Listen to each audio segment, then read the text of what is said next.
Hello everyone, what's up guys. सभी का स्वागत है boys and girls. This is CJ and ये है कानून का जुनून जो आपके अंदर भी है, मेरे अंदर भी है। So what are we waiting for? फटाफट सीए बनते हैं everyone. Come on come on come on, आ जाइए सभी लोग। आरटीपी आ चुकी है मई 2026 के लिए एंड यस, हम लोग यहाँ पर आ गए हैं। इस वीडियो के अंदर हम लोग क्या करेंगे? हम लोग एक बहुत ही छोटी सी चीज़ करेंगे। हम यहाँ पर इस आरटीपी को सॉल्व करेंगे। जैसे कि आप लोगों को पता है, आरटीपी के अंदर यहाँ पर इंस्टीट्यूट आप लोगों को कुछ अमेंडमेंट्स भी प्रोवाइड करता है। तो क्या सर यहाँ पर कोई मेजर अमेंडमेंट्स है क्या? नहीं बच्चा, यहाँ पर कोई भी ज़्यादा मेजर अमेंडमेंट्स नहीं है। सर क्या आप इस वीडियो के अंदर अमेंडमेंट्स को कवर करोगे? नहीं बेटा, आपको हो सकता है मेरा एक अमेंडमेंट का वीडियो मिल चुका होगा या फिर आने वाला होगा, क्योंकि मुझे नहीं पता ये वीडियो आप लोगों के पास में कब जाएगा। But I have shot an amendment video. मैंने पूरा एक अमेंडमेंट वीडियो बनाया है जिसमें ना कि सिर्फ मई 2026 जनवरी के जो पुराने अमेंडमेंट्स है, मई 2026 के एप्लीकेबल अमेंडमेंट्स है, सितंबर में जो होंगे, वो सब कुछ मैंने एक ही वीडियो के अंदर कवर किया है। और सितंबर के बाद में भी जो लेटेस्ट अमेंडमेंट अभी तक फरवरी तक आए हैं, वो भी मैंने सब उस वीडियो के अंदर कवर करे। So do not skip that video. हर एक अटेम्प्ट के बच्चे के लिए, अगर आप 2026 में सीए इंटरमीडिएट पढ़ रहे हो, अपीयर हो रहे हो, आपके लिए वो वीडियो बहुत कंपलसरी है, जाके देख लेना। मैं यहां पर इन अमेंडमेंट्स को कवर करने वाला नहीं हूं, मैं आपको अभी से बता रहा हूं। यहां पर हम स्ट्रिक्टली आरटीपी को यहां पर डिस्कस करेंगे। चलिए, तो आ जाइए आरटीपी का डिस्कशन यहां पर चालू करते हैं। आरटीपी के अंदर जाहिर सी बात है, आपके पास में कुछ केस सिनेरियोस रहते हैं, करेक्ट है। केस सिनेरियोस के बाद में आपका डिवीजन ए जो रहता है मल्टीपल चॉइस क्वेश्चंस का रहता है, और जो आपका डिवीजन बी रहता है वो डायरेक्ट क्वेश्चन यानी कि डिस्क्रिप्टिव क्वेश्चंस का रहता है। तो मेरी ऐसी इच्छा है कि पहले अपन एक काम करते हैं, डिस्क्रिप्टिव क्वेश्चंस को अपन यहाँ पर सॉल्व करने की कोशिश करेंगे। क्या बोलते हो सभी लोग? चलो स्टार्ट करते हैं डिस्क्रिप्टिव क्वेश्चन का। सबसे पहला क्वेश्चन आप लोगों की कंप्यूटर स्क्रीन के ऊपर देखते हैं आरटीपी में कुछ नया आया है कि नहीं आया है, पता चल ही जाएगा हम लोगों को, है ना। देखना, XYZ लिमिटेड प्रोस्पेक्टस इशू कर रहा है, फंड्स चाहिए मैन्युफैक्चरिंग प्रोजेक्ट के लिए।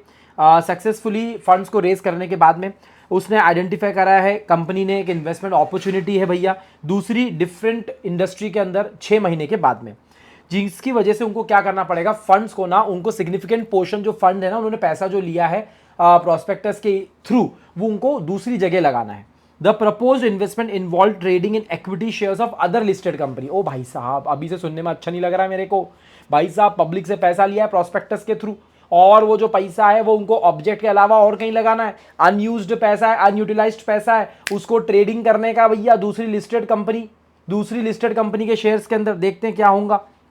Board of directors suggested varying the original objective of the, इन्होंने बोल दिया अपना जो प्रोस्पेक्टस बना है उसका जो ऑब्जेक्टिव है उसको अपन चेंज कर दो, वेरी कर दो भैया, ताकि जो नया इन्वेस्टमेंट्स हैं, है ना, हम स्पेशल रिजोल्यूशन पास कर देते हैं कंपनी की जनरल मीटिंग के अंदर, और हम लोग अब नया इन्वेस्टमेंट के लिए इस पैसे को यूज करेंगे।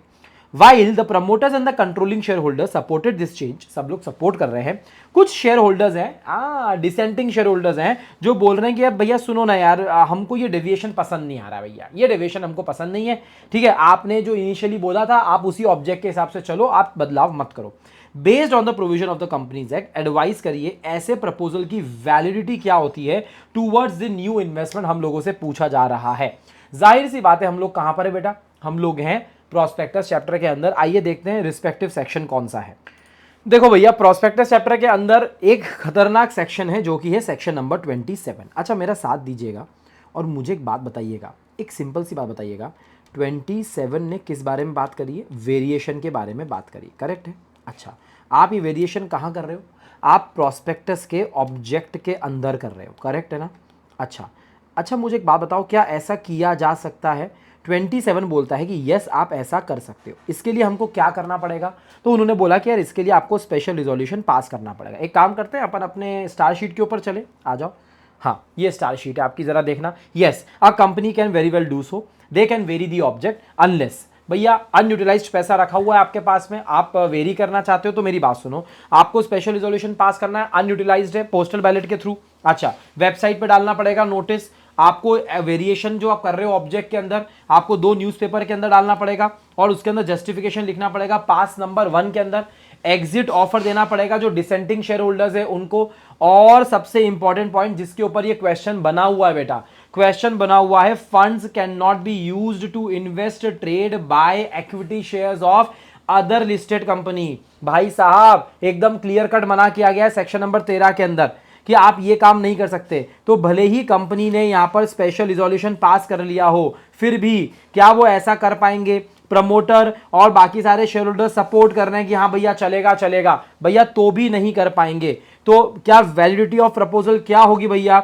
हाँ, इट इज इनवैलिड। यहां पर लिख देना इट इज इनवैलिड। वो अपने इन्हीं फंड्स को, देखो आपको और कुछ चेंज करना हो तो आप कर दो, स्पेशल रिजोल्यूशन पास करके आप और कहीं पैसा लगा दो, आप कर सकते हो अगर एसआर आपके पास में है तो। बट यार आप उसको क्या कर रहे हो? आप दूसरी लिस्टेड कंपनीज के अंदर पैसा लगा रहे हो, not allowed, this is not allowed. ठीक है, सिंपल सी बात है, ये अलाउड नहीं है। तो हमारा आंसर यहां पर हो गया the company can not redirect the funds towards this new investment as per section number 27, as simple as that. ठीक है, चलिए अब हम लोग देखते हैं यहां पर अगला क्वेश्चन की तरफ चलते हैं। चलो क्वेश्चन नंबर 12, सुनना मेरी बात पढ़ना मेरे साथ में, question reading is very important था।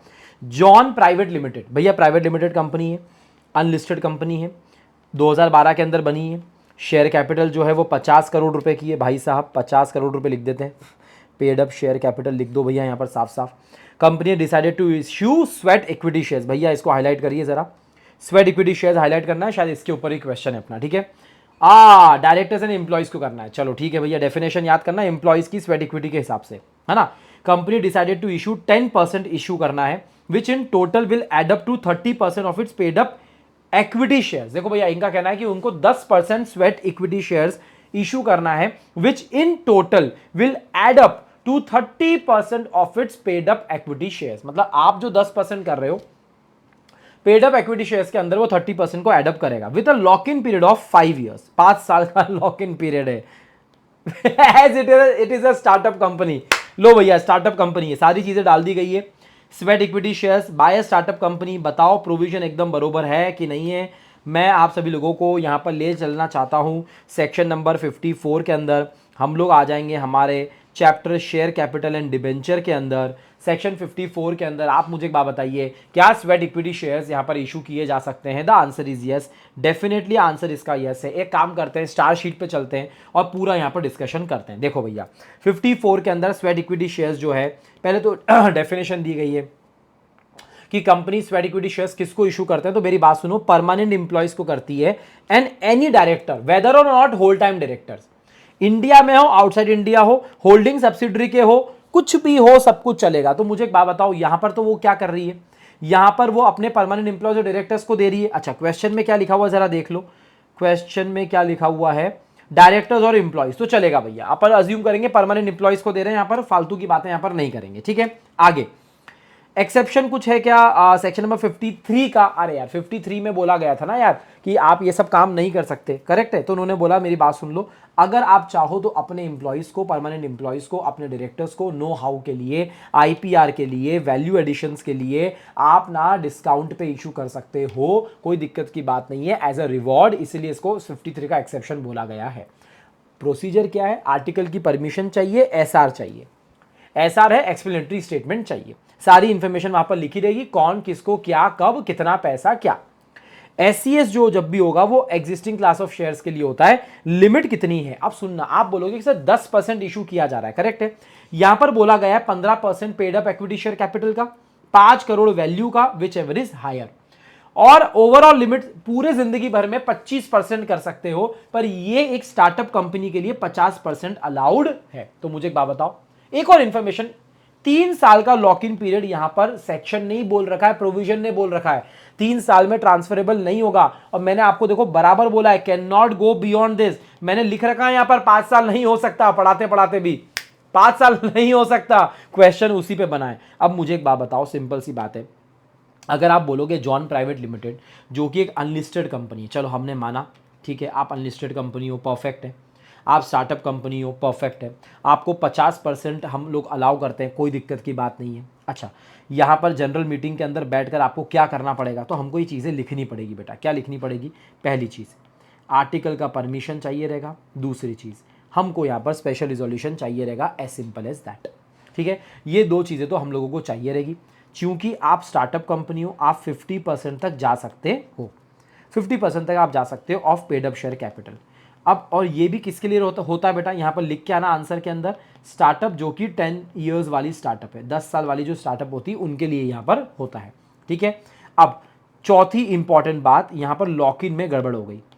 लॉक इन 5 साल का नहीं हो सकता क्योंकि ये 3 साल से ज़्यादा है, तो यहाँ पर गड़बड़ हो गई।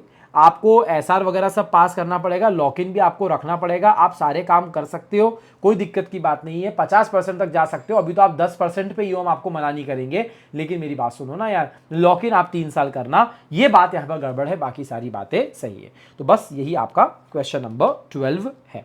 ठीक है, अब आगे चलते हैं क्वेश्चन नंबर 13 की और हम लोग यहाँ पर अपने कदम बढ़ाते हैं। आ जाओ भैया, 13 क्या बोल रहा है, लिमिटेड, आरएस लिमिटेड है, शेयर एप्लीकेशन मनी आया 50 लाख रुपए का भाई साहब जून 2025 के अंदर, but failed to allot, prescribe limit के अंदर अलॉट नहीं किया भैया, गजब। The share application money of 5 lakhs receive from mister Khanna, a customer of the company was refunded by way of book adjustment towards the dues payable by him to the company on 30th July. देखो भैया, आप 1 जुलाई को आपने share application लिया था और उसमें से आपने 5 लाख रुपए रिफंड कैसे करें, बुक एडजस्टमेंट के थ्रू करें।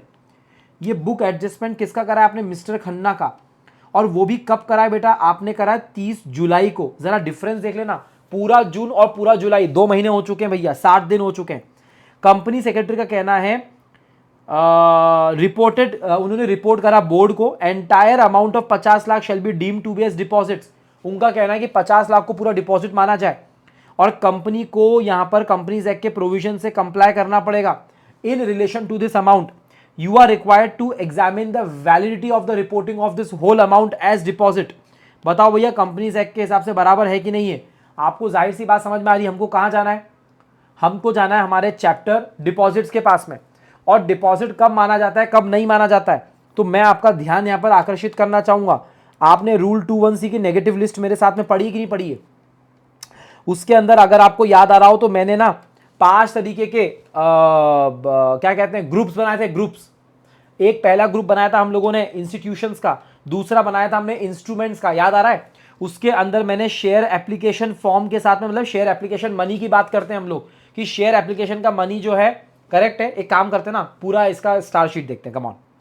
देखो आओ भैया, यहां पर 21C देखते हैं पहले, ठीक है। अपन को जाना पड़ेगा स्टार शीट्स के ऊपर। आओ देखो भैया, अब 21C के अंदर अपन ने क्या किया था, मैं आपको ये बता रहा था। देखो हाँ, हम ना कुछ ऐसे 5 दिख रहा है आप लोगों को, आई थिंक, हाँ आपको दिख रहा होगा, ऐसे ना 5 तरीके के अपन ने यहाँ पर पूरे ब्लॉक्स बना रखे हैं, करेक्ट है ना? इंस्टीट्यूशन, इंस्ट्रूमेंट वगैरह, ये सारी चीजें करेक्ट है। उसके अंदर हम लोगों ने कहाँ पर देखा है, देखो हमारा ये ब्लॉक नंबर 2 के अंदर, इंस्ट्रूमेंट के अंदर हम लोग पढ़ते हैं सब्सक्रिप्शन यानी कि एप्लीकेशन मनी। अच्छा मुझे एक बात बताओ, एप्लीकेशन मनी के लिए क्या हम डायरेक्टली एप्लीकेशन मनी को डिपॉजिट मान लेते हैं क्या? नहीं मानते। देखो, अगर 60 डेज के अंदर अलॉट नहीं होता है तो आपको रिफंड करना होता है अगले 15 दिनों के अंदर अंदर, करेक्ट है। अब देखो अपनी स्टार शीट कितनी इंपॉर्टेंट है बेटा, आपको यह बात समझना है। Do not adjust with any other amount, अपन ने यहां पर लिख रखा है, मतलब बुक एडजस्टमेंट को हम लोग रिफंड नहीं मानते ही, अपन ने साफ साफ यहां पर लिख रखा है बेटा। अब कितनी जोरदार बात है कि ये क्वेश्चन अपने लिए इतना इजी हो गया है। मुझे एक बात बताओ कि यार अगर यहां पर आप लोग ना 1 जून से लेकर 60 डेज काउंट करोगे तो क्या होते हैं बेटा, 31 जुलाई को यहां पर 60 डेज कंप्लीट होते हैं, करेक्ट है ना? इन्होंने क्या करा है, बुक एडजस्टमेंट करा है। क्या बुक एडजस्टमेंट को हम लोग रिफंड मानेंगे? The answer is no, the answer is no, ठीक है। Book adjustments are not, book adjustment is not treated as a refund. तो आप अभी क्या हाथों हाथ हम लोग डिपॉजिट मान लेंगे क्या 31 जुलाई को? नहीं, अब यहां से 15 दिन और दिए जाएंगे। अब यहां से आपको 15 दिन दिए जाएंगे और 15 दिनों के अंदर अंदर इस डेट तक आपको रिफंड करना है।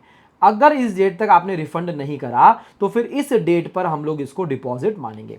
इंपॉर्टेंट बात यह है कि चलो आप 15 अगस्त पकड़ लो, आप 15 अगस्त आप यहां पर पकड़ लो। मेरी बात सुनो, क्या पूरे 50 लाख को आप डिपॉजिट मान लोगे क्या? नहीं रे बाबा, सिर्फ 5 लाख को, सिर्फ 5 लाख को।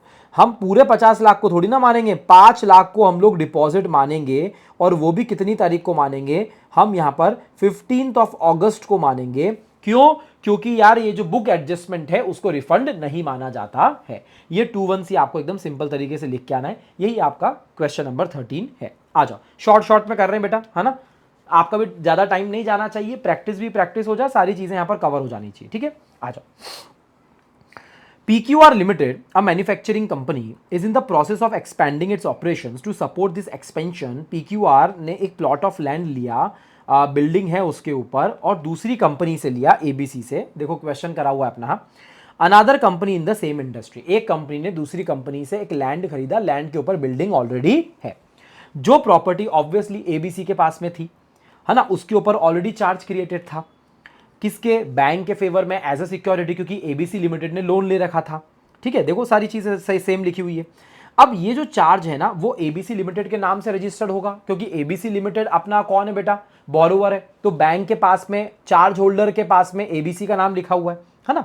अब जो PQR के डायरेक्टर है उनका ये कहना है कि ये जो चार्ज है प्रॉपर्टी के ऊपर, जो क्रिएटेड चार्ज है, वो तो ऑलरेडी क्रिएट हो चुका है ना, हमारा कोई ऑब्लिगेशन है ही नहीं, हमारी साइड से, PQR की साइड से कुछ ऑब्लिगेशन है ही नहीं। देखो भैया, डायरेक्टर यहां पर सठिया गया है ना, सठिया गया यहां पर। कुछ नेगोशिएशन के बाद में the bank as the charge holder, जो बैंक है वो बोलता है कि चलो ठीक है, आपको सेल करना है तो आप सेल कर दो, क्योंकि देखो यार, under it is an acquisition of a property already under a charge. याद आ गया आप लोगों को, सेक्शन 79 पढ़ते हैं अपन। सेक्शन 79 चार्ज चैप्टर के अंदर क्या बोलता है कि इसके टोटल A और B दो पार्ट है।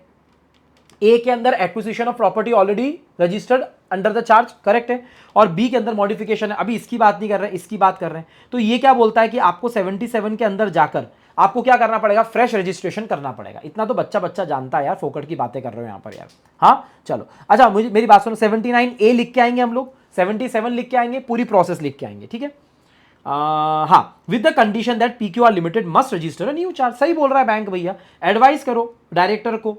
हाँ हाँ, the contention of director of PQR limited is correct. No भैया, नो, डायरेक्टर का कंटेंशन एकदम भी सही नहीं है। 79A के हिसाब से, 79A के हिसाब से आपको 77 का फॉर्मेट जो है वो पूरा का पूरा आपको फॉलो करना पड़ेगा, as simple as that.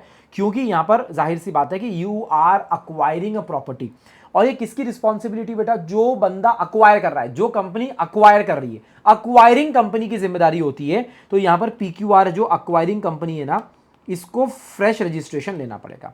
PQR is liable for the same, क्योंकि वो करंट ओनर है, वो करंट ओनर है, करेक्ट है।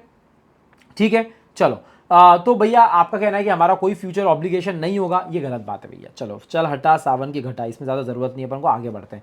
Discuss the following in the light of the provision of the companies act.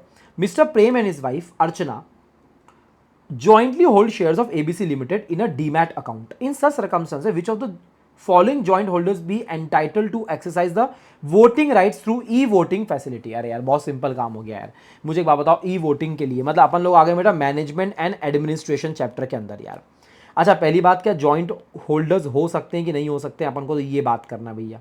हाँ, जॉइंट होल्डर्स हो सकते हैं कि नहीं हो सकते हैं, बिल्कुल हो सकते हैं, बिल्कुल हो सकते हैं। बट मेरी बात सुनो, आपको पता है ना, आर्टिकल ऑफ एसोसिएशन कुछ विपरीत नहीं बोलना चाहिए, until and unless article provide something which is contrary. ठीक है, तो जॉइंट होल्डर्स आप लोग रख सकते हो। अब अगर वोटिंग होती है ना, तो वोटिंग किस हिसाब से होती है बेटा, सीनियरिटी के हिसाब से होती है। सीनियरिटी के कैसे पता चला जाता है, ऑर्डर यानी कि सीक्वेंस के हिसाब से मालूम चला जाता है, करेक्ट है ना। हाँ, अब मेरी बात सुनना, यहाँ पर कुछ दे रखा है अपन को, आगे कुछ भी नहीं दे रखा है, करेक्ट है, सिर्फ इतना ही बोल रखा है, तो कोई दिक्कत की बात नहीं भैया।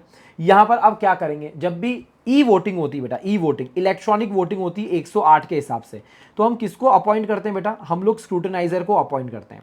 तो स्क्रूटनाइजर क्या करता है भैया, स्क्रूटनाइजर सिंपल सी बात है, आपका पोलिंग पेपर बनाता है, पोलिंग पेपर बनाने के बाद में सबको डिस्ट्रीब्यूट करता है। अच्छा, जो प्रॉक्सीज है उनको भी डिस्ट्रीब्यूट किया जाएगा, मेंबर्स को दिया जाएगा। जॉइंट होल्डर्स के केस में हमने स्पेसिफिकली बात यहां पर देखी है कि पोलिंग पेपर उसको दिया जाता है जिसका नाम पहले लिखा हुआ होता है सीक्वेंस में, इसको दिया जाएगा, इसको नहीं दिया जाएगा, करेक्ट है। हाँ, तो अगर जॉइंट होल्डर में दूसरा बंदा नहीं है तो बात ही खत्म हो गई, पहला बंदा है तो उसको दे दिया जाएगा। अगर दोनों भी आते हैं तो कोई दिक्कत की बात नहीं, जिसका नाम पहले रजिस्टर के अंदर है उसको हम यहां पर देंगे, सिंपल सी बात है, क्रोनोलॉजिकल ऑर्डर के अंदर दिया जाएगा। ठीक है, तो यहां पर प्रेम और उसकी वाइफ है अर्चना। ठीक है, तो जिसका भी नाम अपन को क्वेश्चन में नहीं दिया गया कि किसका नाम पहले, तो हम लिखेंगे whosoever, जिसका नाम पहले यहां पर दिया गया है क्रोनोलॉजिकल ऑर्डर में रजिस्टर के अंदर, वो एंटाइटल टू वोट होगा। आगे कुछ पूछा गया है, AGM of the company scheduled on 10th of September. Determine the duration of remote e-voting period and specify the time at which such e-voting shall conclude. तो सिंपल है यार, बहुत सिंपल है। अपन को कहां पर जाना है? अपन को सिंपली जाना है यार अपने सेक्शन के पास में। रिमोट ई वोटिंग की बात करी जा रही है। मैं आप लोगों को कुछ याद दिलवा देता हूं। देखो भैया, रिमोट ई वोटिंग में आपकी जो भी डेट ऑफ एजीएम होती है ना, आप उससे 3 दिन पहले तक जा सकते हो। करेक्ट है? हाँ, for not less than 3 days. ये बात हम लोग ऑलरेडी पढ़कर आ चुके हैं। रिमोट ई वोटिंग आपकी यहां पर खुल जानी चाहिए। ठीक है, it shall remain open for at least 3 days. और कब खत्म होनी चाहिए बेटा? एक दिन पहले 5 बजे। तो अपन से ये लोग क्या पूछ रहे हैं? अच्छा, आपको चाहिए तो मैं आपको दिखा देता हूं। ये देख लो भैया, टाइमलाइन थी, मेरी स्टार शीट है, मैं उसके थ्रू आप लोगों को बता रहा हूं क्योंकि आपका मेमोरी अच्छे से फटाफट रिकॉल हो जाएगा।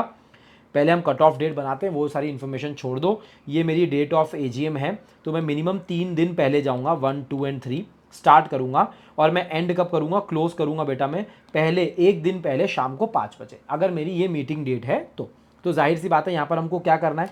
10th ऑफ सितंबर है ना, 10th ऑफ सितंबर है, तो इस काम करो ना, यही लिखो ना, ये 10th ऑफ सितंबर है, तो 7th को आपकी वोटिंग स्टार्ट हो जानी चाहिए और 9th को 5 बजे आपकी वोटिंग एंड हो जाना चाहिए। सिंपल सी बात है। ठीक है, 9 सितंबर, बस यही इसका आंसर रहेगा, कोई बड़ी बात इसके अंदर नहीं है। चलो आगे चलते हैं अपन लोग, है ना।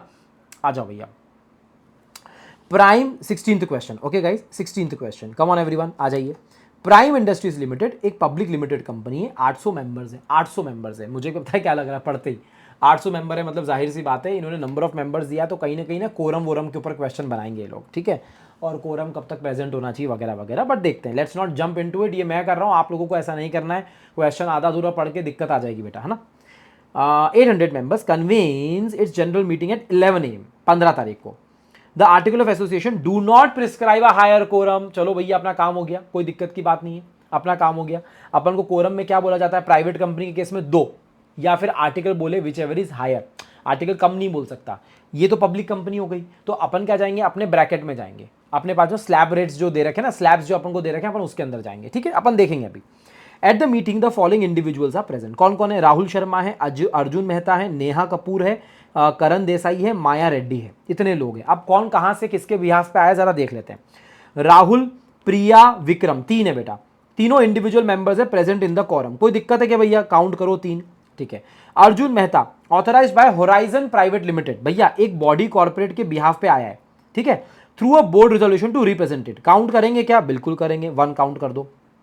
नेहा कपूर, नेहा कपूर भी आई है भैया दूसरी कंपनी के बिहाफ पर, submit limited, board resolution pass करके वो रिप्रेजेंट करने आई है, कोई दिक्कत की बात नहीं, काउंट करेंगे, बिल्कुल करेंगे।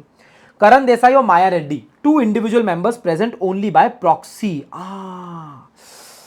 प्रॉक्सी को क्या कोरम में काउंट करेंगे क्या? प्रॉक्सी को क्या कोरम में काउंट करेंगे क्या? यहां पर ये प्रश्न चिन्ह खड़ा हो गया है। But anyway, Arjun Mehta arrives eight 11:15 AM, 11:15 बजे आता है, 11 बजे मीटिंग चालू हो रही थी। Discuss the quorum requirements as per the provision, whether quorum is met at the start and during the meeting, whether the meeting will deem to be validly conducted if Arjun Mehta arrived at the meeting at 11:15 AM। अगर वो 15 minute बाद भी आता है तो क्या चलेगा कि नहीं चलेगा, ये हमसे पूछा जा रहा है। तो देखो यार, अपन चलते हैं, काम करते हैं ना, कोरम के सेक्शन के पास चलते हैं यार, इधर आओ। चलो, ये 103 है, 103 करेक्ट है, ये अपना 103 सेक्शन है। 103 क्या बोलता है भैया? Number of minimum members to be present to constitute a valid meeting who are entitled to vote. ये कोरम होता है। पब्लिक कंपनी के केस में अप टू 1000 है तो 5, अप टू 5000 है तो 15, अप टू नहीं 5000 तक है तो 15, 5001 है तो 30। करेक्ट है, यहाँ पर मैंने लिख रखा है एग्जैक्ट 5000 होंगे तो 15, एग्जैक्ट 1000 होंगे तो 5। अब यहाँ पर जाहिर सी बात है कि ये कौन है भाई साहब? ये कौन है? इस कंपनी के पास में कितने मेंबर्स है? इस कंपनी के पास में टोटल 800 मेंबर्स है। करेक्ट है ना। अब 800 मेंबर, जाहिर है हमको कितने लोग चाहिए? हमको 5 चाहिए। क्या हमने पढ़ रखा है कि प्रॉक्सी को हम लोग काउंट नहीं करते हैं? जी हाँ, हमने पढ़ रखा है प्रॉक्सी को हम लोग काउंट नहीं करते हैं। अच्छा, कोरम के बारे में आपको ये भी पता होना चाहिए कि कोरम के लिए अपन एकदम से कर देते हैं कि 30 मिनट हम लोग इंतजार करते हैं, नहीं, हम हाफ एन आवर यहाँ पर इंतजार करते हैं, तो कोई दिक्कत की बात नहीं है यार। अगर वो 11:15 पे भी आ रहा है तो हमको कोई दिक्कत की बात नहीं है। ठीक है, लिख दो भैया, नो इश्यूज, कोई कोरम वैलिड ही रहेगा भैया, कोरम वैलिड ही रहेगा अगर वो 11:15 बजे भी आ रहा है। पर मेरी बात सुनो ना, 3 + 1 + 1 टोटल 5 हो तो गए, और इनको तो हम 0 काउंट करेंगे। तो 5 का कोरम आ चुका है, कोई दिक्कत की बात नहीं है। आधे घंटे के अंदर अंदर भी आ गया तो कोई दिक्कत की बात नहीं है। तो बात खत्म, बात खत्म। अच्छा, यहां पर कोई और कुछ मेंशन करना है क्या? देखो, आपको अगर चाहे तो आप 112 और 113 मैंने आपको पढ़ा रखा है। मैंने आपको पढ़ा रखा है 112, 113 प्रेसिडेंट के बारे में बात करता है, रिप्रेजेंटेटिव के बारे में बात करता है, बॉडी कॉर्पोरेट के बारे में बात करता है। क्या बॉडी कॉर्पोरेट का कोई ऑथराइज रिप्रेजेंटेटिव आ सकता है? The answer is yes. क्या हम उनको काउंट करेंगे? The answer is yes. हम उनको एज सिंगल पर्सन यहां पर काउंट करेंगे, कोई दिक्कत की बात नहीं है। तो टोटल 5 मेंबर प्रेजेंट थे शुरुआत के आधे घंटे में, तो सब कुछ वैलिड है, कोई दिक्कत की बात नहीं है 103 के हिसाब से। चलो आगे आ जाओ। हाँ भैया, एलएलपी के ऊपर प्रश्न आ गया है। आओ भैया, एलएलपी के ऊपर जरा प्रश्न देखा जाए। Bright Consultants LLP is facing temporary financial difficulties and proposes a compromise with its unsecured creditors। देखो भैया, कॉम्प्रोमाइज के ऊपर आ गया है। सेक्शन नंबर 60 से मैंने आपको बातें बता रखी है, 61, 61, 60, ये सारा compromise, car compromise, arrangement, reconstruction सब पढ़ा है ना। For payment of 70% of outstanding dues in full settlement, मतलब पूरा सेटलमेंट कर रहा है, 70% ही पैसा देंगे हम लोग आपको, ठीक है। An application is made before the tribunal, tribunal के पास में एप्लीकेशन चली गई है। किसने करा है? One of the partners of LLP. Directions मांग रहे हैं, मीटिंग बुलाओ क्रेडिटर्स की। ट्रिब्यूनल ने मीटिंग बुला ली क्रेडिटर्स की। क्रेडिटर्स कौन कौन आया जरा देखना। Representing 75% in value of the total outstanding date, vote in favour of the proposed commitment compromise. LLP thereafter approaches the tribunal for sanction of the scheme. However, LLP fails to disclose in his application that an investigation proceeding is pending against it under the LLP Act. ये खतरनाक काम है बेटा, ये red flag है। ये red flag क्यों है मैं आपको 3 स्टार शीट दिखाऊंगा, आपको समझ में आ जाएगा। ट्रिब्यूनल तभी आपको ऑर्डर देता है जब ट्रिब्यूनल सेटिस्फाई हो जाता है कि सारे इन्वेस्टिगेशन, सारी चीज़ें आपको बताई गई है, ठीक है। After obtaining the tribunal sanction order, the LLP does not file the order with the registrar. Registrar को 30 दिन के अंदर देना होता है, ये भी इसने नहीं किया, दोनों काम गलत करे हैं।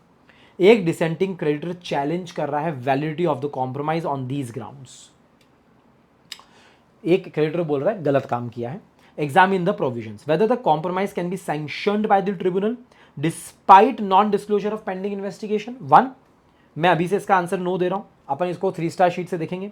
Whether the compromise becomes effective and binding if the tribunal order is not filed with the registrar within। अब देखो यार, क्या सुंदर चीज है यार अपनी 3 स्टार शीट, यार क्या सुंदर शीट है। मैंने ये तक बता रखा है आपको कि यार कब से इफेक्टिव माना जाता है उसको। ट्रिब्यूनल का ऑर्डर आया तब से इफेक्टिव माना जाता है कि जब आरओसी को आप बताते हो लोकल पापा को, तब से माना जाता है। अभी आपको मजा आएगा जब मैं 3 स्टार शीट आप लोगों को दिखाऊंगा तब। अब देखना मजा आएगा जब 3 स्टार शीट देखेंगे। इतनी सुंदर शीट अपन लोगों ने बना रखी है। देखो, कॉम्प्रोमाइज, अरेंजमेंट एंड रिकंस्ट्रक्शन, अपन इसको कार बोलते हैं, करेक्ट है ना। CAR। सेक्शन नंबर 60 का फ्लो क्या है? ट्रिब्यूनल के पास में एप्लीकेशन जाती है, कोई भी दे सकता है, LLP खुद दे सकती है। तो देखो, LLP के पार्टनर ने दिया था यहाँ पर, क्रेडिटर, लिक्विडेटर, पार्टनर कोई भी दे सकता है, तो पार्टनर ने दे दिया। किसके बीच में कॉम्प्रोमाइज हो रहा है? अपन ने लिख रखा है, या तो LLP क्रेडिटर के बीच में होगा, तो यहाँ पर वही वाला केस है। अच्छा, NCLT मीटिंग बुलाती है, क्वेश्चन के अंदर लिखा है मीटिंग बुलाइए। कंसेंट चाहिए रहती भैया क्रेडिटर्स की या पार्टनर की, तो क्रेडिटर्स की यहां पर मीटिंग है। नंबर्स में भी चाहिए हम लोगों को, करेक्ट है। वैल्यू में भी चाहिए हम लोगों को, करेक्ट है। तो वैल्यू भैया 3/4 यहां पर बोल रखा है, 75% दे दिया, तो ये बात भी सही हो गई। सबसे इंपॉर्टेंट बात, मटेरियल फैक्ट्स डिस्क्लोज करने पड़ते हैं, इन्वेस्टिगेशन को डिस्क्लोज करना पड़ता है। भाई साहब, बात समझ में आ रही है आपको? 3 स्टार शीट का फायदा दिखा रहा हूं। इफ NCLT सेटिस्फाइड, और वो कब होगी? एरो लगा रखा है, जब मटेरियल फैक्ट डिस्क्लोज होंगे सारे और इन्वेस्टिगेशन के बारे में बताया होगा, तभी वो ऑर्डर पास करेगी। आगे की लाइन सुनो, फाइल इट विद ROC, आगे की लाइन सुनो, 30 डेज, आगे की बात सुनो, इफेक्टिव। बस इससे ज़्यादा आगे कुछ पढ़ने की ज़रूरत ही नहीं है आपको, उसके ऊपर क्वेश्चन नहीं पूछा है। यहाँ पर आपको सिंपल सी बात लिखनी पड़ेगी कि हमारा जो ये डिसेंडिंग क्रेडिटर है ना, इसका जो क्लेम है ना वो वैलिड है, हिज क्लेम इज वैलिड। एक तो यहाँ पर नहीं मिलेगा और वो इफेक्टिव भी नहीं माना जाएगा। चलिए आ जाइए जनरल क्लॉजेज एक्ट के ऊपर आ जाइए, कोई दिक्कत की बात नहीं। जनरल क्लॉजेज एक्ट में तो कुछ चिंदी गिरी है अपनी, है ना।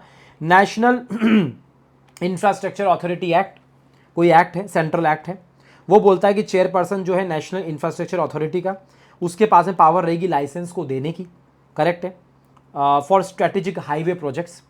2024 के अंदर डेजिग्नेशन जो है चेयरपर्सन की उसको रिप्लेस कर दिया गया मैनेजिंग डायरेक्टर बोलकर। अमेंडमेंट करा पेरेंट एक्ट के अंदर। पावर और फंक्शन जो भी थे चेयरपर्सन के वो फॉर्मली वेस्ट हो गए इन द मैनेजिंग डायरेक्टर। ठीक है, जो चेयरपर्सन की पोस्ट थी तो उसको एमडी में कन्वर्ट कर दिया, तो जो चेयरपर्सन की पावर्स और राइट्स थे वो इसके अंदर आ गए।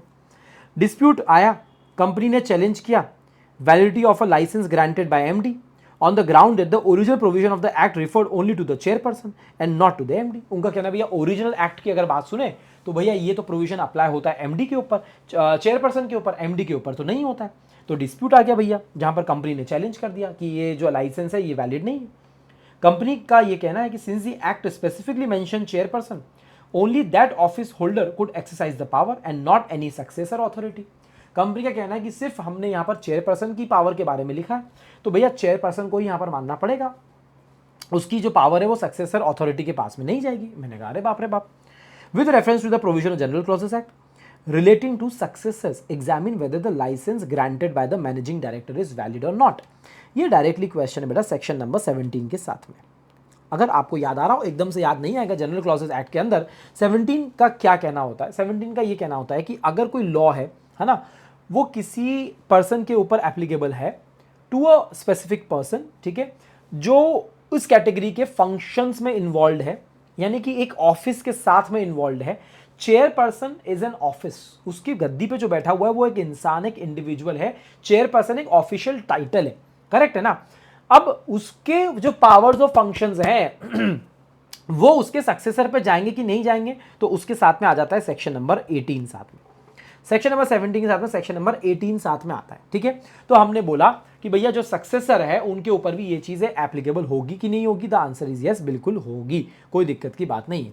ठीक है, चलो, तो इसके हिसाब से क्या होना चाहिए भैया, इसके हिसाब से यहां पर ये होना चाहिए कि जो लाइसेंस यहां पर एमडी ने ग्रांट किया है ना वो भी वैलिड है, कोई दिक्कत की बात नहीं है, क्योंकि जो चेयरपर्सन के पास में पावर है वही पावर एमडी के पास में भी रहेगी, उसके सक्सेसर के पास में भी रहेगी। तो एमडी ने जो भी यहां पर लाइसेंस दिया है वो वैलिड है। ठीक है, और कंपनी का जो कंटेंशन है वो इनवैलिड है, सिंपल सी बात। इंटरप्रिटेशन ऑफ स्टैट्यूट्स, चले भैया आ जाइए भैया। Interpretation of statutes, central government enacted the industrial regulation act. One of the provision of the act uses the term processing unit but the term is not specifically defined in the statute. ठीक है भैया, उनके industrial regulation act के अंदर define नहीं किया गया। For the last 30 years licensing authorities across the country consistently treated small packaging as a processing unit. Small packaging को 30 साल से यही माना जाता है कि प्रोसेसिंग यूनिट के अंदर ही वो आता है। Several industries have been granted license on this basis। इसी बेसिस पे बहुत सारी इंडस्ट्रीज को लाइसेंस भी दिया गया है। The legislature has amended the act multiple times but has never altered this interpretation।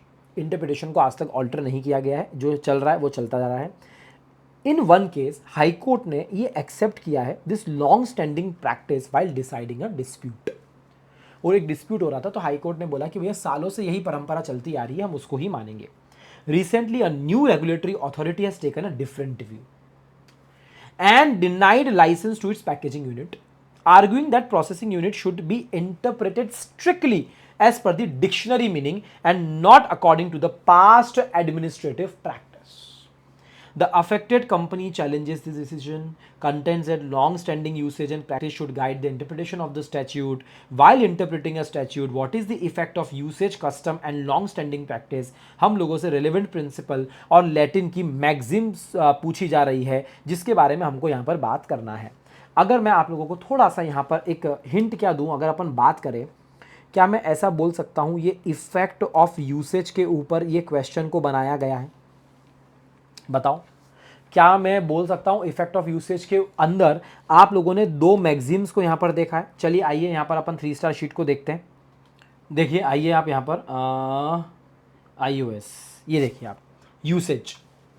देखो ये यूसेज जो है ना बेटा, ये एक्सटर्नल एड्स के अंदर भी हम लोगों ने देखा है। अगर आप लोगों को मैं थोड़ा याद करवाऊं तो एक्सटर्नल एड टू जो कंस्ट्रक्शन होते हैं ना, इसके अंदर हम लोग ये पढ़ते थे बेटा, हिस्टोरिकल सेटिंग जो होती है, consolidating statutes and previous laws है, यूसेज है। अब यहाँ पर यूसेज के अंदर क्या बोला गया था, देखो मैं आपको ले जाता हूँ। यूसेज के अंदर ये बोला गया है कि अगर कोई मीनिंग डाउटफुल होता है ना, तो पता है लैंग्वेज को कैसे इंटरप्रेट किया जाता है, जैसा उसको over a long period of time उसका यूसेज चलता आ रहा है, हम उसको यहां पर देखते हैं। ठीक है, अब मेरी बात सुनना, यहां पर बहुत अच्छी बात है, हमसे क्वेश्चन में पूछा गया है, क्या पूछा गया हमसे क्वेश्चन में कि थोड़े मैक्सिम्स भी बताओ। यहां पर ना मैं आपको सेकेंडरी रूल्स में ले जाना चाहूंगा, और सेकेंडरी रूल्स में अगर आपको याद आ रहा हो तो हम लोग ना कुछ ऐसा पढ़ते हैं, दो इंपॉर्टेंट मैक्सिम्स हम लोग यहां पर पढ़ते हैं, अगर आपको याद आ रहा हो। देखो, पहला हम ऑप्टिमा वाला पढ़ते हैं, custom is the best interpreter, correct है। दूसरा हम कॉन्टेम्परेनिया वाला पढ़ते हैं, यानी कि the best way to interpret a statute और a document is to read as it would have been read when it was passed और मेड, जब इसको बनाया गया था, करेक्ट है। यही दो बातें हम लोगों को यहां पर लिख के आनी है, एज सिंपल एज दैट। तो अगर मैं यहां पर बात बोलूं, इन दोनों मैक्सिम्स को अगर अपन लोग यहां पर यूज करेंगे, ठीक है, तो इन दोनों के हिसाब से हमारा क्या आंसर आएगा कि जो लॉन्ग स्टैंडिंग 30 साल से जो एक यूनिफॉर्म प्रैक्टिस चल रही है, जिसको हाई कोर्ट ने सपोर्ट भी कर रखा है पहले, क्योंकि देखो डिक्शनरी मीनिंग के साथ में अगर यहां पर ज्यादा वजन किसके अंदर होता है, आपको याद आ रहा हो तो एक और काम करता हूं मैं, इधर आओ आप एक्सटर्नल एड के अंदर अगर आप देखोगे ना, तो डिक्शनरी डेफिनेशंस के अंदर ना हम लोग पता है क्या चीज़ पढ़ते हैं यहाँ पर, judicial decisions on the meaning of words way more than the meaning of furnished bye dictionaries. Dictionary के मीनिंग से ज़्यादा वजन जो होता है ना, वो जुडिशियल डिसीजंस के अंदर होता है। ठीक है, इसीलिए हम लोग यहां पर क्या लिख के आएंगे, इस लाइन को भी लिख के आएंगे, मैंने सारे कीवर्ड्स आपको यहां पर दिखा दिए हैं। इसीलिए हम लोग बोलेंगे कि जो पुराना मीनिंग चलता आ रहा है उसका ज्यादा सिग्निफिकेंस रहेगा प्रोसेसिंग यूनिट को इंटरप्रेट करने के लिए, एज सिंपल एज दैट। ठीक है, चलिए आखिरी क्वेश्चन पे आते हैं हम लोग, आ जाओ क्वेश्चन नंबर 20 जो कि फैमा का है, आ जाओ। Golden global limited is a company incorporated registered in Germany. ठीक है भैया, बाहर इनकॉर्पोरेटेड है, 1 अप्रैल 2012 को, 1 अप्रैल 2012 को, and it established a branch office at Chennai in India. अब सुनना, जर्मनी की कंपनी है, बाहर इनकॉर्पोरेट हुई है, ब्रांच ऑफिस इंडिया के अंदर है। अपना बउआ याद रखना भैया, बउआ, अगर कोई भी बउआ इंडिया के अंदर होता है यानी कि ब्रांच ऑफिस या एजेंसी, ध्यान रखना। The Chennai branch subsequently begin controlling the operation of another branch of golden global situated in Dubai. इसका मतलब क्या हुआ, अपना बउआ, इंडिया वाला बउआ एक बाहर वाली ब्रांच को कंट्रोल कर रहा है। कौन सी ब्रांच को, दुबई वाली ब्रांच को कंट्रोल कर रहा है। With reference to the provision of the FEMA determine the residential status of global, golden global. देखो भैया, गोल्डन ग्लोबल कौन है, गोल्डन ग्लोबल तो भैया ऐसी कंपनी है जो ऑलरेडी बाहर ही हुई है। पता है ये पूरा तामझाम कहां से आ रहा है बेटा, ये पूरा तामझाम आ रहा है बेटा, सिंपल सी बात है, आपकी पर्सन की डेफिनेशन से आ रहा है। क्योंकि पर्सन की जो डेफिनेशन है ना, वो इंक्लूड करती है सारी कंपनीज, एचयूएफ, ये वो, एओपी, इंडिया वाली, और लास्ट में एक लाइन लिखी हुई है मैं आप लोगों को बताऊंगा। गोल्डन ग्लोबल लिमिटेड जो है वो यहां पर सिंपल सी बात है बॉडी कॉर्पोरेट है, जाहिर सी बात है, ठीक है। इसकी वजह से हम लोग क्या बोलेंगे, वो बाहर वाली कंपनी है। चेन्नई की ब्रांच जो है वो तो इंडिया में ऑलरेडी है, तो ये तो पर्सन रेसिडेंट इन इंडिया माना जाएगा, पर्सन रेसिडेंट आउटसाइड इंडिया माना जाएगा। और दुबई ब्रांच जो है जिसको चेन्नई ब्रांच कंट्रोल कर रही है, इसको भी पर्सन रेसिडेंट इन इंडिया माना जाएगा, क्योंकि ये हम कंट्रोल कर रहे हैं। देखिए आइए पर्सन की डेफिनेशन अपन लोग देखते हैं, फेमा, ये देखो आप, पर्सन की डेफिनेशन के अंदर कौन आता है भैया, पर्सन की डेफिनेशन के अंदर आते हैं आपका, सिंपल सी बात है, individual, HUF, company, firm, AOP, body of individual, incorporated हो या ना हो, एवरी आर्टिफिशियल जुरिडिकल पर्सन यहाँ पर आता है। इंपॉर्टेंट बात यह है, कोई भी एजेंसी, ऑफिस या ब्रांच, जिसे हम प्यार से क्या बोलते हैं बेटा, बउआ, एनी बउआ ओन्ड और कंट्रोल्ड बाय सच पर्सन। तो मेरी बात सुनो, ओन्ड या controlled by such person, correct है ना। तो अभी आपकी जो चेन्नई वाली ब्रांच है वो तो ऑलरेडी आपकी इस पर्सन की डेफिनेशन के अंदर आ गई, और ये चेन्नई वाली ब्रांच दुबई वाली ब्रांच को कंट्रोल करती है, तो दुबई वाली ब्रांच भी आपकी पर्सन रेसिडेंट इन इंडिया के अंदर आ जाएगी। इसीलिए इन दोनों के लिए हमने पर्सन रेसिडेंट इन इंडिया बोला, और ये तो इनकॉर्पोरेटेड आउटसाइड इंडिया है, तो पर्सन की डेफिनेशन के अंदर नहीं आता है, तो उसे पर्सन रेसिडेंट आउटसाइड इंडिया बोला गया है। ठीक है, इसी के साथ में आपका क्वेश्चन नंबर 20, यानी कि हमने सारे डिस्क्रिप्टिव क्वेश्चन जो आरटीपी के हैं ना बेटा, वो हमने कंप्लीट कर लिए हैं। अब हम लोग ना यहाँ पर आगे चलते हैं, और हम लोग ना अब यहाँ पर केस सिनेरियोज देखते हैं। ज़्यादा केस सिनेरियोज नहीं है, फटाफट इनके क्या बोलते हैं एमसीक्यूज़ है उनको हम यहाँ पर सॉल्व करने की कोशिश करते हैं, ताकि वीडियो को मैं बहुत क्रिस्प रखना चाहता हूँ, बहुत ज़्यादा ऐसा नहीं रखना चाहता हूँ कि बहुत लंबा हो और आपका टाइम वेस्ट हो। So let's keep it crisp and short. Okay, let's start with multiple choice questions then. चलिए आ जाइए, पहला एमसीक्यू का केस सिनेरियो हम लोग यहाँ पर पढ़ते हैं। मैंने आपको हमेशा बोला है काम काम की चीज़ें हम लोगों को यहाँ से पिक करनी है, इस बात का आप ध्यान रखिएगा। फालतू की चीज़ें हम लोगों को यहाँ पर इग्नोर करनी पड़ेगी, बट समझ में नहीं आता ना कि कौन सी काम की और कौन सी इग्नोर करने वाली चीज़ है। इसलिए मैंने आपको हमेशा बताया एक बार ना नज़र घुमा लिया करो कि क्वेश्चन कैसे पूछे गए हैं, तो आपको पता रहेगा केस स्टडी में आपको क्या क्या चीज़ों पर ध्यान देना है। देखो भैया, यशवंत, ये सब कैरेक्टर छोड़ दो, 1 person company, which of the following regarding the formalities must be completed by Utkarsh while making Yashwant nominee. तो 1 पर्सन कंपनी और नॉमिनी के ऊपर हम लोगों को ऊपर ध्यान देना पड़ेगा। दूसरा क्वेश्चन है, it is clear from the case scenario कि Yashwant has formed Vinayak multi care hospital private limited बनाया उसने। 60 शेयर होल्डर्स हैं, जिसमें से 2 एक्स एम्प्लॉई हैं और जो 3 हैं वो अभी भी एम्प्लॉयज हैं। तो कौन सा करेक्ट ऑप्शन है, मतलब प्राइवेट लिमिटेड के 200 मेंबर्स की काउंटिंग के बीच में से पूछा गया है। The owner of Utkarsh pharmaceutical private limited, OPC, भैया ओपीसी है, वो non banking financial investment activities carry out कर सकती कि नहीं कर सकती, मतलब ओपीसी के ऊपर ही पूछा जा रहा है। Vinayak multicare hospital private company बना है 60 शेयर होल्डर्स के साथ में, 5 इंप्लॉई शेयर होल्डर्स है जो ऊपर भी बताया है। स्टैट्यूटरी लिमिट को ब्रीच करने वाली बात है। On the number of private companies के मेंबर्स कितने होने चाहिए, ठीक है, क्या उनको काउंट करेंगे कि नहीं करेंगे, that's it. Total 4 he question है, चारों में हमको समझ में आ गया कि ओपीसी और प्राइवेट कंपनी की काउंटिंग के ऊपर क्वेश्चन करा गया है। एक बार सिर्फ हम फॉर्मेलिटी सेक के लिए एक बार पढ़ लेते हैं, कुछ इंपॉर्टेंट इंफॉर्मेशन मिस तो नहीं हो रही है। उत्कर्ष स्टूडेंट है ना, कॉलेज जा रहा है बेंगलुरु में, इंस्पायर हो गया, मोटिवेट हो गया मेडिसिन से, तो फार्मास्यूटिकल कंपनी बनाना है पुणे के अंदर, ठीक है, ओके। इस विजन को कन्वर्ट करने के लिए establishing is very own company करना है उसको, ठीक है, फार्मास्यूटिकल कंपनी किस नाम से, प्राइवेट लिमिटेड। 1 पर्सन कंपनी बनाई है, 40 लाख की ऑथराइज शेयर कैपिटल है न्यू दिल्ली के अंदर। नॉमिनी बनाना जरूरी है। उत्कर्ष ने अपने बड़े भाई से बोला यशवंत से, जो कि डॉक्टर है, कंसेंट भी ले लिए नॉमिनी बनने की। नेसेसरी रिक्वायरमेंट पूरी कंप्लीट करने के बाद में, डॉक्यूमेंट सबमिट करने के बाद में जज जुरिस्डिक्शनल रजिस्ट्रार ऑफ कंपनीज मतलब आरओसी ने सैंक्शन कर दिया है, ठीक है, सर्टिफिकेट इनकॉर्पोरेशन आ गया, ओके। आगे चलते हैं। 7 साल से काम करा भैया, एकदम खतरनाक। Grand team of medical representative आती है, ठीक है, in order to keep pace with the changing technology. Utkarsh कह रहा है अपनी वाइफ दिव्या को कि भैया मुझे ना इसको कन्वर्ट करना है into private limited company, convert करना है, ओपीसी को कन्वर्ट करना है प्राइवेट लिमिटेड कंपनी में, ठीक है, ओके। तो प्राइवेट लिमिटेड में कन्वर्ट करना है तो नाम चेंज करना पड़ेगा। ऑथराइज शेयर कैपिटल करेंगे 10 करोड़ रुपए की, पेडअप करेंगे 5 करोड़ की, रजिस्टर्ड ऑफिस पुणे में करेंगे, total number of share holder 60 करेंगे, जिसमें से अपन ने बोल दिया है ना 3 शेयर होल्डर्स, ये देखो 3 शेयर होल्डर्स एम्प्लॉयमेंट में है, 2 शेयर होल्डर्स जिन्होंने शेयर्स को परचेज किया था जब वो एम्प्लॉयमेंट में थे, यानी कि एक्स एम्प्लॉयज वगैरह। चलो मेरे ख्याल से कुछ भी ज़्यादा चीज़ अपन मिस नहीं कर रहे हैं, डायरेक्टली अपन क्वेश्चन करते हैं। आप हमको बताइए, यशवंत जो कि बड़ा भाई है, जिसको नॉमिनी बनने के लिए जिसने हाँ करी है, which of the following statements are correct, बताओ भैया। फॉर्मेलिटीज के बारे में, Utkarsh must have obtained written consent, yes, written consent देखो ये सब में कॉमन है, written consent, written consent, written consent, written consent, okay.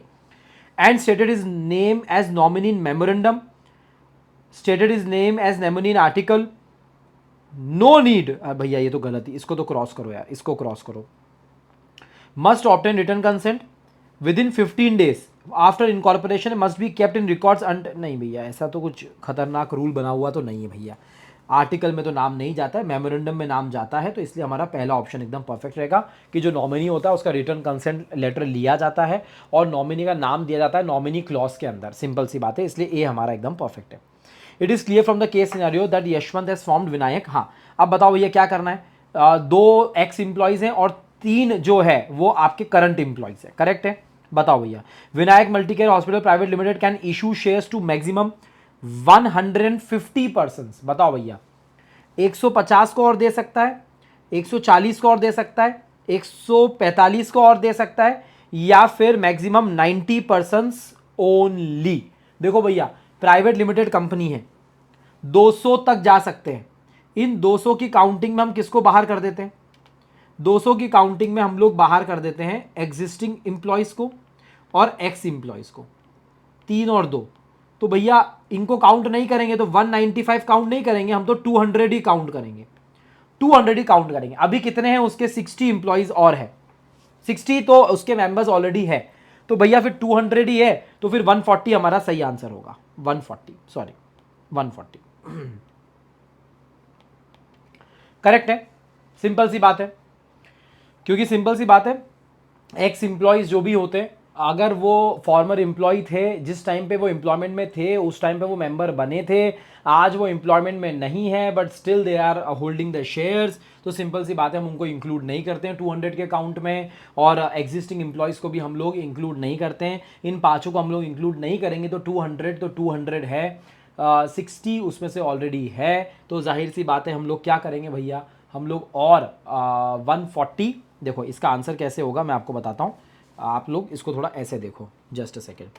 200 members हैं जिसमें से 60 है, करेक्ट है, 60 के अंदर 3 और 2 है, करेक्ट है, तो हम इनको भी काउंट नहीं करेंगे, इनको भी काउंट नहीं करेंगे। मतलब ये कितना हो गया बेटा? ये हो गया आपका 55, राइट, ये हो गया आपका 55।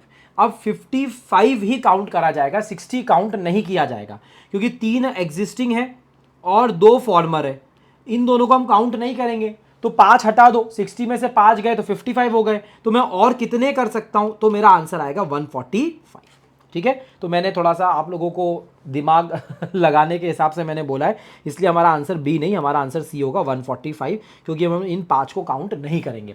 तो कभी कभी क्या होता है बेटा, हम लोग सोचते तो सही है बट क्या होता है ना, उसकी कैलकुलेशन करने में गड़बड़ हो जाती है। हमसे पूछा है मैक्सिमम नंबर ऑफ मेंबर्स और कितने हो सकते हैं, तो मैक्सिमम नंबर अगर आप 140 बोलते हैं मतलब आप 60 को 60 काउंट कर रहे हो, पर 60 को 60 काउंट नहीं करना है, 60 को 55 काउंट करना है। ठीक है, चलो। Whether Utkarsh the owner of Utkarsh pharmaceutical private limited can carry out NBFC activity? नहीं कर सकते भैया, हम लोगों को अच्छे से पता है एनबीएफसी एक्टिविटीज नहीं हो सकती। उत्कर्ष जो ओनर है क्या 1 करोड़ तक कर सकता है? ऐसा कुछ भी नहीं है। 2 करोड़ तक, ऐसा कोई लिमिट नहीं दे रखी भैया, आप नहीं कर सकते हो। Can not carry out NBFC activities, बिल्कुल नहीं कर सकते। चौथा हो गया ना, ये तो 60 में से 5 इंप्लॉइज शेयर होल्डर्स हैं for determining if it breaches the statutory limit on the number of members in a private company, how should the employee share holder be counted under the companies act? कैसे count किया जाएगा भैया, हमसे ये पूछा जा रहा है। All 60 shareholders plus 5 employees must be counted, totaling 65? नहीं भैया। Only the 5 employee shareholders are counted as members? नहीं भैया।